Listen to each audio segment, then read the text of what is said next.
Senhor presidente,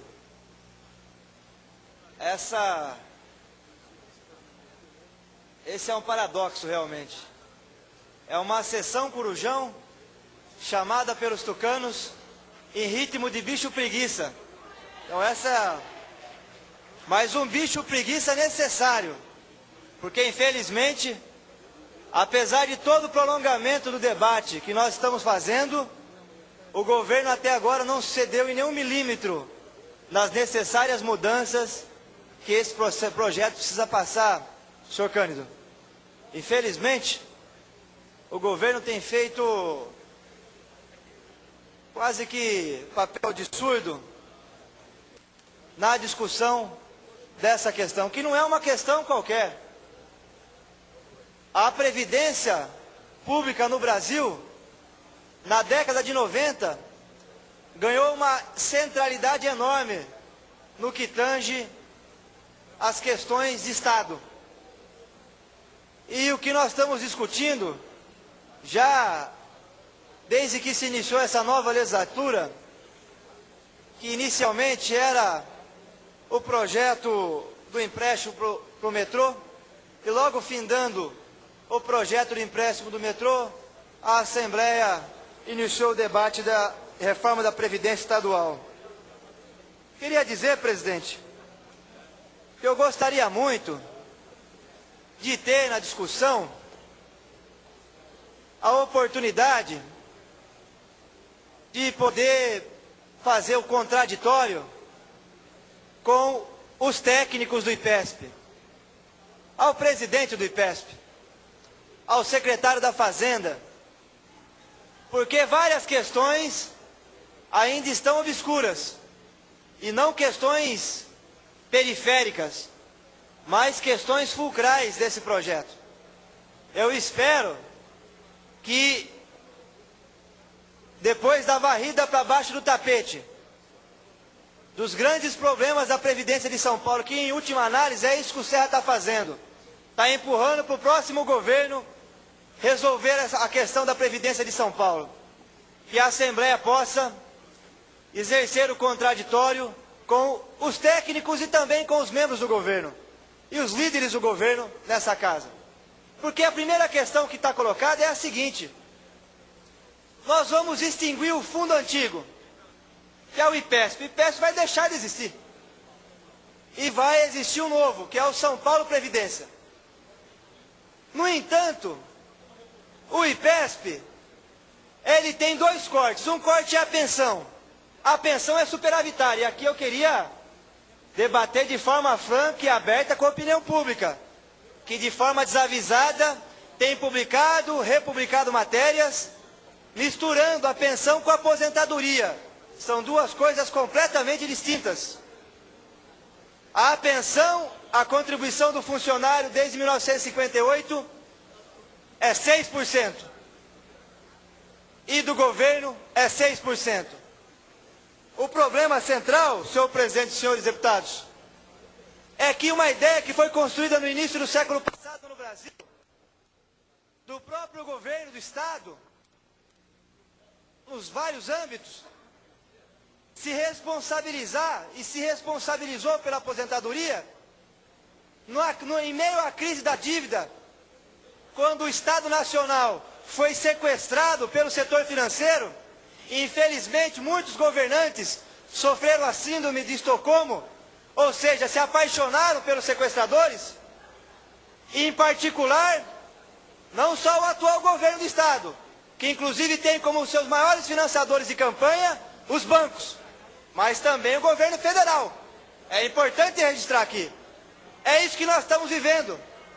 Começou-se a transferir o problema do endividamento do Estado brasileiro, que no orçamento federal responde por suprir 42% do orçamento, e aqui em São Paulo é 10%, só para pagar juros, não consegue nem amortizar mais, para poder manter essa sangria desatada no orçamento, começou-se a fazer o processo de reforma. E aí então surgiu a grande ideia, em 98 com a emenda 20. Já que o Estado, na visão dos neoliberais, não tem como financiar a aposentadoria, porque o Estado agora tem que estar na mão do setor financeiro, vamos então fazer o processo solidário. Vamos dividir o custeio da aposentadoria. E assim se fez, senhor presidente.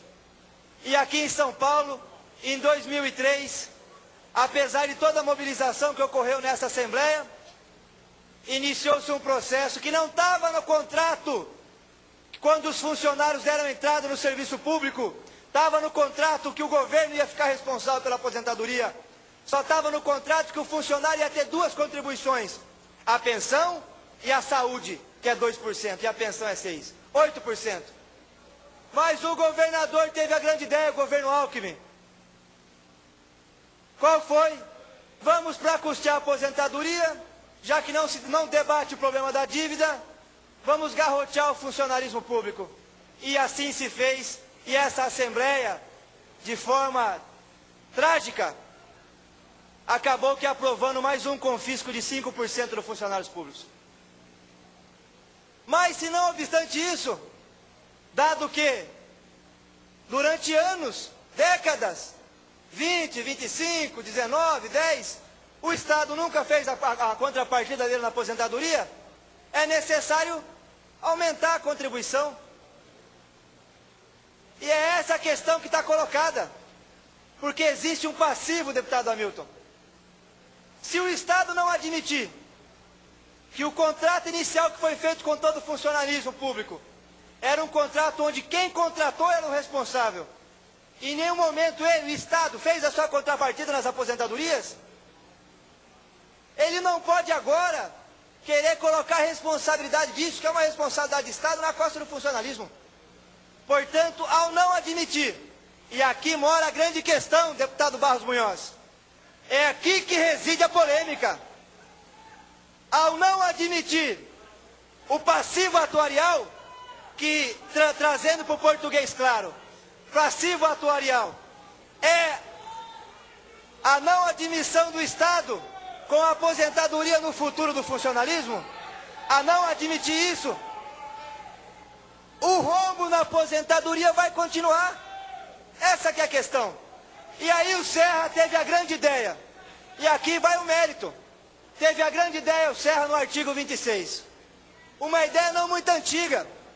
Qual é a grande ideia do Serra no artigo 26? Bom, ele propõe aqui tirar a verba carimbada da saúde e da educação para resolver o problema, o problema do rombo da Previdência. O artigo 26, o governo é muito claro, eu quero fazer questão de ler, porque agora os tucanos deram de publicar leis e dizer que elas não existem. Foi assim no debate dos decretos. Vários tucanos usaram da palavra para dizer que os decretos não existiam. Então eu vou fazer questão de ler para dizer que o artigo 26 existe. E está aqui, senhor presidente. Está aqui. Os valores dos benefícios pagos pela SPPrev serão computados para efeito de cumprimento de vinculações legais e constitucionais e gastos em áreas específicas, deduzidos do repasse obrigatório de recursos a outras entidades, órgãos ou poderes, dos quais ou os inativos ou respectivos beneficiários forem originários. Ou seja, o governo não quer fazer o cálculo do passivo atuarial, que é a sua responsabilidade histórica de ter construído um fundo da aposentadoria. E ainda quer tirar da cartola uma saída fácil, quer retirar dinheiro de rubrica. E isso é inconstitucional, porque diz a nossa Constituição que vinculação só pode ter dois tipos de gasto: com pessoal ou com estrutura.